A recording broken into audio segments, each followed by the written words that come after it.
saka yung Paris overload ko na lechon kawali at saka chicharon bulaklak. So, pero may naman tayong barbecue, may sigil inasal. Pero, siyempre mag-isa ka lang naman, kaya ito lang muna papatikin ko sa'yo, baka di mo makain lahat. O, hindi pa ako nag-aalmusal last month.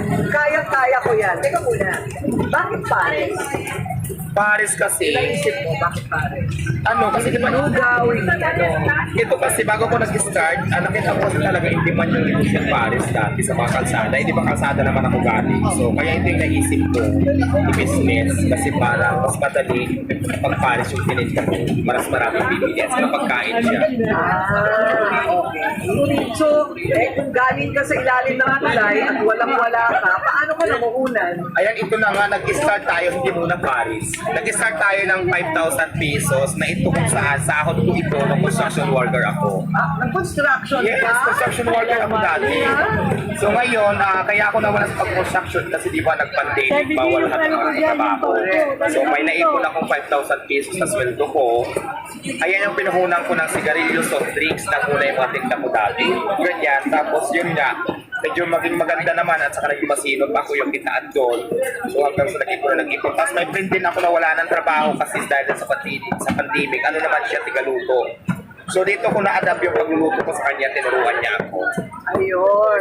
Kaya naging Paris na siya ngayon. Pero may mga sigarilyo soft drinks pa rin naman ako na totoo. May Diwata Mini Mart ako. Hindi ko rin nawala yan siyempre kasi hindi naman nag-start. Diwata Mini Mart. Ayun sa kapila. Oo. Ano lang yan? Ang kasunod na yan, Diwata Mall. Diba? Hindi yung Mini Mart Yes, sa lamisa lang ma'am. nakalagay. Bakit? Libre Tinawag lang ko lang naman siya yan. na Mini Mart para Yes. maganda pakinggan. Yes. Kulay. Libre lang ang mangarap. Mangarap ka na ng malaki. Correct. Wala namang bayad mangarap kaya Diyos ko mangarap tayo. Diwata Mall. Pero kailangan Yes, talaga pag nangarap correct. tayo, action na natin. Kasi walang imposible pag nangarap tayo with action na makamit yung pangarap natin. Yung sikreto kasi ang daming mahirap, di ba? Ang daming mahirap, pero ang dami ring tamad. Ang daming mga nakitira sa ilalim ng tulay. Ano yung sikreto para... Kasipagan lang ang sikreto at sa diskarte sa buhay at laban lang sa mga pagsubok sa buhay, huwag kang sumuko. Kasi pag sumuko ka, hindi mo makakanta yung ganitong klaseng di ba? Hindi mo makakanta yung pangarap mo kasi sumuko ka, hindi mo nilaban eh. Mabuti hindi ka napunta sa masamang bisyo. Hindi naman. Oo. Hindi naman. O sinubukan. Nasubukan ko rin pero hindi pare pagpatuloy para wala namang ganda sa itutulog yan. Oo, kasi nagne-negosyo ka na, wag na, hindi ba? Okay, so, yung regular na pares, hindi ito yun.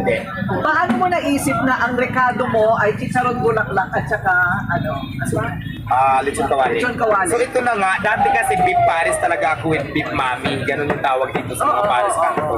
Kaya lang, sa lugar namin, sa sunod namin na magpaparis, parang pari-parehas na lang kami ng tinda. Nag-isip ko ako ng kakaiba. Naisip ko yung overload. Actually dati yan, may kasama pang tuwalya yan, tapos balat ng baka o baboy ba yun ay mga ganyan. Kaya tinawag ko siyang overload. Ngayon sabi ko sa halagang 100 pesos with anti rice, parang lugi ako. Tinanggal ko ngayon yung ibang kasangkapan dyan. Ginawa ko lang 2 menu para hindi makulugis anti rice. So, lechong kawali na lang natira sa sarong bulaklak. So ayan, dyan ako nakilala, yan yung pumatok sa tao. So may kita ka naman. Sabi nila, paano pa kaya kumikita itong si Diwata? Ay, napakamuda. So, kumikita ka naman. Mayroon naman, bariya-bariya lang. Hindi na ako naghahangad ng malaking kita. Ang importante dito, marami tayong napapakain na busog sila. Marami tayong natutulungan. Ako naman, kumita lang ng 500, 300. Matira, okay lang. Basta ma-shoulder ko lahat ng expenses ko. Masuldahan ko yung mga tao ko. Lahat ng mga expenses ko, mabayaran ko. Okay na yun sa akin. Pero may kita naman, kaya lang hindi talaga kalakihan. Pero, ang yaman mo na. Paano nangyaring yumaman ka? Hindi ako mayaman. Actually, yung pera ko, bigay-bigay lang ng mga mayayaman din. So, wala pa akong yaman, madam. Gumanda lang ako, pero hindi pa ako mayaman. Okay, ang mga quotable quotes niya, one-liners. Dating nabubugbog, ngayon dinudumog. Sino na bumubugbog sa'yo? Kasi di ba nabugbog na ako dati, yung nag-viral ako sa balita, yung mga time na nasa ilalim pa tayo ng tulay nakatira. Ayan yung trending ano ko na nabugbog ako. Tapos yun, okay naman. Ano yung teknak mo niya? Nakikita ko ito. Ay, ito, Ano nangyari dyan? Ano to mukha ko ng boyfriend ko dati, kaya lang iniris ko na kasi naghiwalay na kami. Wala na siyang karapatang manatili sa katawan ko. Boyfriend. Ano naman sa'yo dyan? Binuhusan ka ba ng asido? Hindi, pinairis ko lang. Ako lang nag-iris niyan. Ang ginanong-ganon, Pina-iris ko doon sa kilala ko nagtatato. So, ganyan yung lumabas. Pero okay naman, hindi naman siya masakit. Yan! So ngayon, hindi ka na magpapatato. Hindi na ako magpatato ng mukha ng lalaki ko kasi pag naghiwalay kayo, Ay, wala. babakas naman siya pero wala na siyang mukha. Tinanggal ko na. Kailangan Fake love na lang kailangan matitira. siguraduhin mong may forever bago ka magpatato. Yeah, Ano? right. O so, ano naman ang feeling ngayon na sikat ka? Pumila po kami dito ha, as in, naghintay po ako. Para matapos, yung unang nag-interview sa kanya, nahuli pa ako. Ang aga kong nagpiligmata ha, para sa'yo ha. Pasensya ka na ha. Kasi Nagme-makeup ako ng alas 6 ng umaga talaga para dito. So ano naman ang feeling na sikat ka na ngayon pagkatapos ng buhay mo dati? Ayan, masarap lang sa pakiramdam, feeling maganda, pero nakapagod din pala. So, Nakakapagod talaga yan. Magsalita ka lang dyan okay lang naman, ako. okay lang naman ang feeling ng isang maganda pala. Kasi ngayon lang naman ako gumanda ng ganito. Nakakapagod, pero laban lang. Okay. Tapos syempre, di ba, yung mga ibang hindi lang napapicture kung ano na nang sa buhay na pinaglalaban. So, ako naman talaga minsan, busy sa negosyo natin, di ba? Ang hiling ko lang naman, minsan bigyan niyo ako ng time para makapagtrabaho din. Di ba? Kasi hindi naman pwedeng dyan na lang ako nakaharap sa camera nang po maghapon kasi hindi ko na namamanage yung tindahan ko na pababayaan. Correct. Uy, thank you pinakain mo pa ako. Ay, walang anuman, madam. Oo, salamat. Ang sinasabi kasi nila dati talagang madalas, pag hindi daw kilalang tao, hindi ko daw pinapansin. Hindi totoo yan. Sila madam kasi itong mga to, naka-schedule to. Correct. Diba?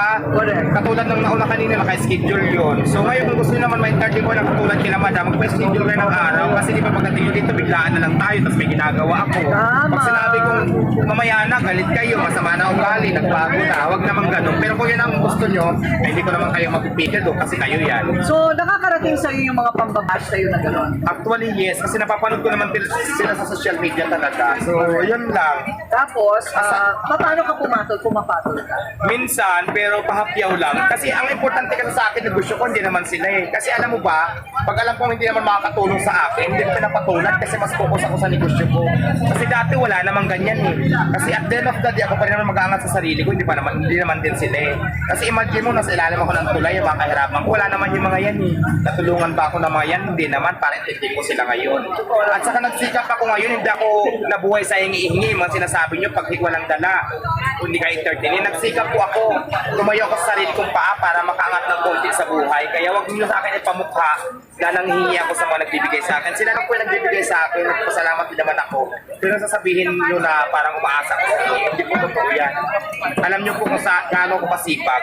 Ano bang pangalan mo? Diwata. Hindi, nakalimutan ko pangalan niya kasi ang sarap ng pares. Makakalimutan mo yung pangalan mo?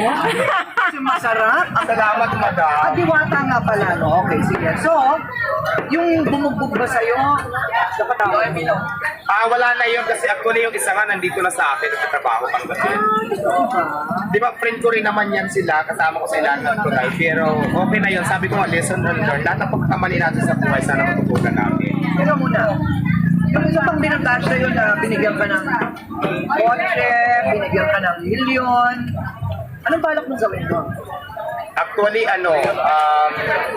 tinabi ko yung pera para for my future kasi plano ko talaga mag-expand pa ng Diwata Paris. Okay. So, lahat ng binigay na yun sa akin, actually si Madam Rosmar ang nagbigay niya sa akin. Okay. Tapos yung sasakyan naman na binigay sa akin nung may-ari ng isang kumpanya ng sasakyan, ginagamit ko naman dito sa tindahan ko, pamalibalik, service ko. So, malaking bagay yun. Kasi, Ganda ng pamalengke niya. oo, nagagamit ko siya pag namimili ako kasi pick up yun eh, may kagaan sa likod. Malaking bagay yan para sa akin. So, yung pera nakatabi, nasa nakatago. O yung mga pamilya mo naman, Ayan, yung mother ko nandito sa akin, sa bahay. Kasi mother ko may edad na 74, so hindi niya rin kaya magtrabaho. Ginawa ko na sa bahay na lang siya. Mga kapatid ko dito, dati ngayon, mga mamangkin. dati na sa probinsya ngayon. Oo, nandito sila ngayon. Samar ako, Northern Samar. Malayo rin. So, nakakatulong ka na sa pamilya. Medyo mas maganda na ngayon ang buhay. Yes naman, hindi naman maganda, pero kung hindi kami dati nakakabili ng ulam na halagang 100 pesos, may nakakabili na kami at saka nakakain na kami ng 3 times a day. Kung dati 1 day 1 eat lang kami kumain minsan, so ngayon na kumakain na kami ng tamang oras. So yun lang naman ang pinagkaiba. Kung wala kang balak na taasan ng konti ang presyo nito para naman medyo Bumilis naman ang asenso. Actually, kung kaya, pinag-isipan ko pa nga eh. Pero sa ngayon, kasi mas sinatangkilik nila yung price ko, tapos ang tiras may price of drinks. So, dyan lang muna. Pero pag dumating sa point talaga na hindi na kaya, bakit hindi natin taas kahit man lang 5 piso. Pero sa ngayon, okay pa naman. So, kulang muna tayo. Kasi baka mamaya, Talaga, 5 piso. pwede naman 5-10 taasan natin. Kasi magbubukas na rin ako ng bagong branch sa Quezon City. So, this 28, magsusok opening na ako. Isa pang branch sa Diwata, Paris. Quezon City branch. Huwag mo kami kakalimutan ha. Ano we invite ka doon para sikat yung Darating parisan? ang araw, ako naman ang mangungutang sa'yo. Diba? So ano ang gusto mo ngayon sabihin sa lahat ng kagaya mo na patuloy na nagsusumikap sa buhay? Kaya sa lahat po na nangangarap na kagaya ko, ituloy-tuloy nyo lang kasi ang swerte sabi ko nga, dumarating na lang yan sa tao. Kung hindi pa para sa'yo ngayon, huwag ka lang sumuko kasi malay mo bukas, sa'yo naman dumating yung swerte. So, pagpatuloy nyo lang kung ano yung mga pangarap nyo, kung anong gusto nyo sa buhay, na wag lang kayo susuko sa laban ng buhay kasi malay nyo bukas, di ba, kayo naman yung swertihin. Ganun lang yan. Pag sumuko kayo, yun natin sa inyong swerte, kasi sumuko kayo. So kung may pangarap kayo, sundin nyo na at tuloy lang ang laban. Kung nadapa kayo, bangon ulit, lalo nyo panggalingan. So yun lang. Yun lang, at kumain na tayo. Sige, kumain na po kayo, madam. Okay, teka muna. O, sino daw nagpapakilig sa'yo ngayon? Siyempre mga lalaki. Sino nga? Sino nga sa kanila? Marami yan. Marami. Ayan, isa pa tong naka-ano. Nakamaroon. Sa akin. Ay, lumiligaw talaga. Oh. Bulgar bulgar. Okay. Huwag mo silang gagastusan. Kaya nga ayaw ko muna, marami naliligo ngayon, ayaw ko muna mag-boyfriend kasi nga, baka mamaya Badger. pag nag-boyfriend ako ng dalawang lalaki, bukas wala na akong puhunan. Kaya gusto ko magpayaman muna, mag-ipon muna at bago mag-boyfriend kasi feeling ko, pag marami ka ng pera, mas maraming boyfriend. Correct. Kaya ngayon wala muna akong boyfriend, ano lang muna, tikim-tikim lang muna. Dun sa ating kay saya-saya, bilhin natin yung pares niya. Diba? Tapos mamimigay tayo ng, papakain tayo sa mga bata ng pares. Pero bibilin natin. Kikita ka. Sige ho. Oo, sumama ka sa kundi, diba? Sige go. Go tayo dyan. O so, Diwata, ngayon nasikat ka na. Ano ba yung usap-usapan na lumaki na daw ang ulo mo at mayabang ka na ngayon? Okay. Hindi ka na daw namamansin kapag walang dalang regalo. Grabe. Grabe. Walang katotohanan, ma'am. Walang Ayun na nga. katotohanan. Wala naman akong dala. Pare, ang dala ko sa kanya pares. Pares ng chinela. Okay. Okay lang yan, ma'am. O, walang judging ha. Don't judge me. Kasi kinakain ko siya. Mabilis lang kami.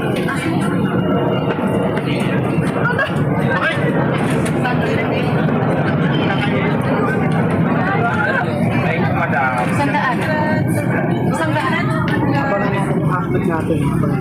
Sabi nyo, sa